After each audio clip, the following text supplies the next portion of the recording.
O que resta da democracia, quando quem a defende precisa também se defender? Bom dia! O meu nome é João Lucas e este é o nosso Café com Filosofia. Todas as sextas-feiras às 6 horas da manhã, para brilhantar e fortalecer o seu final de semana. O convite de hoje coloca em julgamento a própria democracia. É claro que aqui vamos analisá-la sob o viés filosófico. Preparados? Então nos acompanhem atentamente. Trata-se da vida comum, de um tecido frágil que sustenta a convivência social e política.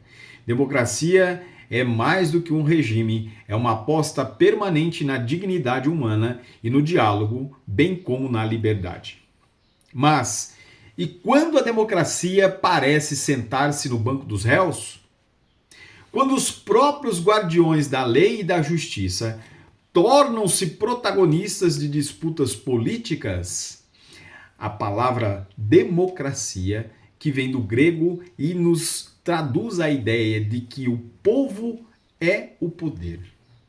Em Atenas, no século V a.C., Sócrates, Platão, Aristóteles nos questionava: pode o povo governar a si mesmo sem cair no caos da maioria? Platão, em A República, nos advertiu que a democracia poderia degenerar em tirania, quando a liberdade sem limites se torna desordem. Aristóteles, um tanto quanto pragmático, via nela uma forma imperfeita, mas possível de equilíbrio se temperada pela virtude cívica. Séculos depois, Jean-Jacques Rousseau, em O Contrato Social, proclamaria a obediência à lei que cada um prescreveu a si mesmo é liberdade. Aqui a democracia é um pacto coletivo, um elo invisível entre indivíduos e comunidade. No Brasil, pensadores como Rui Barbosa defenderam a democracia como escudo contra as arbitrariedades. Dizia Rui que a pior ditadura é a do poder judiciário, que contra ela não há quem recorrer. Palavras que ecoam com inquietante atualidade. Nos últimos anos, assistimos a um fenômeno novo e perturbador. A democracia brasileira sendo julgada não apenas nas urnas, mas nos tribunais, nos discursos e nas redes sociais. A Suprema Corte, guardiã da Constituição, tornou-se palco de debates que extrapolam o direito e alcançam a política. Muitos aplaudem a sua postura firme diante de ataques às instituições. Outros criticam um suposto excesso, uma intervenção para além de suas funções. Aqui surge um dilema. Até onde vai a proteção da democracia, sem que ela própria se transforme em imposição? O filósofo alemão Jürgen Habermas nos lembra que a legitimidade só existe quando o poder é exercido em condições de comunicação livre e racional. E o brasileiro Paulo Bonavides, mestre do constitucionalismo democrático, nos advertiu que a democracia não é apenas uma forma de governo, mas um processo histórico de realização da justiça social. Assim, não basta que a Suprema Corte haja com arbítrio técnico. Precisa também inspirar confiança, serenidade e senso de justiça.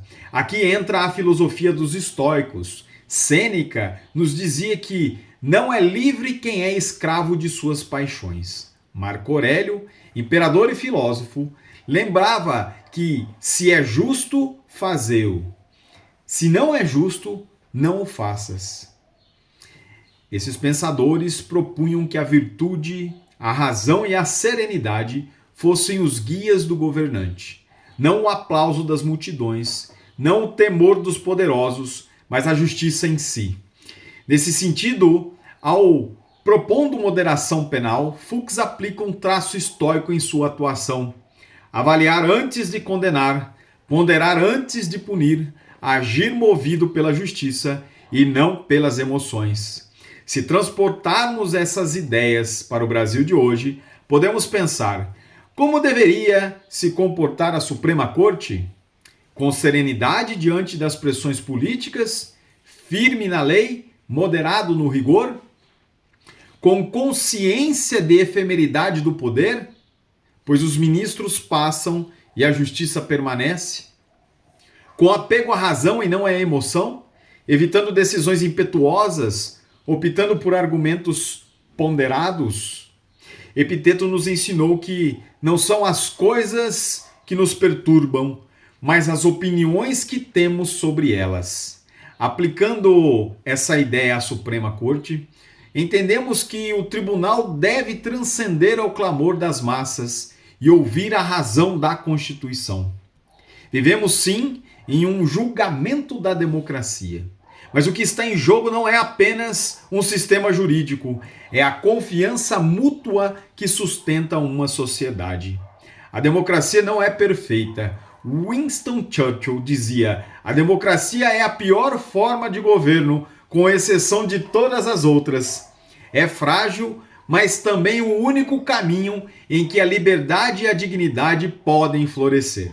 O filósofo brasileiro Darcy Ribeiro lembrava que a democracia não se faz só nas instituições, mas no povo que luta para expandi-la.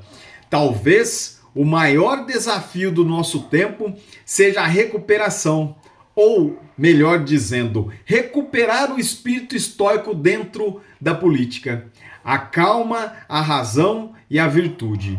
Que a Suprema Corte, ao julgar, não esqueça que também está sendo julgada, não por partidos ou facções, mas pela própria história. O julgamento da democracia não acontece apenas nos tribunais. Acontece em cada gesto de respeito, em cada voto consciente, em cada voz que se ergue pela justiça.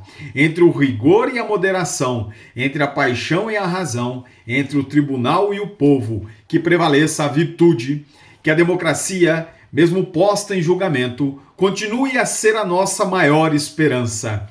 Pense nisso e eu fico por aqui.